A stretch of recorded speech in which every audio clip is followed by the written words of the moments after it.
સુરતના ડિંડોલી વિસ્તારમાં આવેલી પ્રયોશા પાર્ક સોસાયટીમાં 4 વર્ષની બાળકી સ્નેહા પોતાના ઘર બહાર રમી રહી હતી. તે દરમિયાન સોસાયટીમાં રહેતો કાર ચાલક નીતિન મિશ્રા બેફામ રીતે કાર લઈને આવી પહોંચ્યો. કારની ટક્કર વાગતા માસૂમ બાળકી ગંભીર રીતે ઇજાગ્રસ્ત થઈ. બાળકીના રડવાનો અવાજ સાંભળીને પરિવારજનો, સોસાયટીના લોકો તાત્કાલિક દોડી આવ્યા. ગંભીર હાલતમાં બાળકીને સારવાર માટે ખસેડવામાં આવી, જ્યાં ફરજ પરના તબીબે તેને મૃત જાહેર કરી. પરિવારજનોએ આરોપ લગાવ્યો છે કે કાર ચાલક નીતિન મિશ્રા મોબાઈલ ફોન પર વાત કરતા કાર ચલાવી રહ્યો હતો, જેના કારણે દુર્ઘટના સર્જાઈ હતી. પોલીસે ગુનો નોંધી સમગ્ર મામલે વધુ તપાસ શરૂ કરી છે. મારું નામ ભરત છે. હું પ્રયોશામાં રહું છું.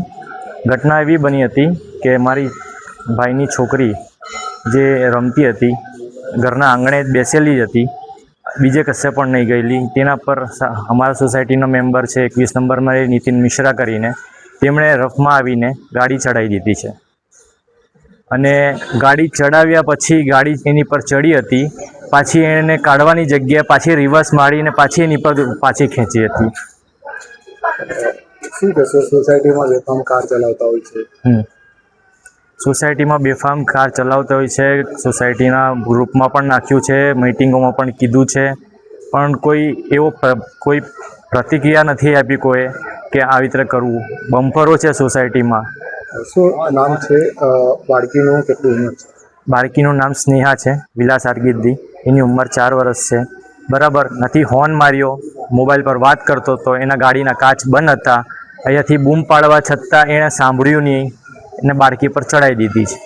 અને અમારી માંગ એમ છે કે એમને સજા મળે.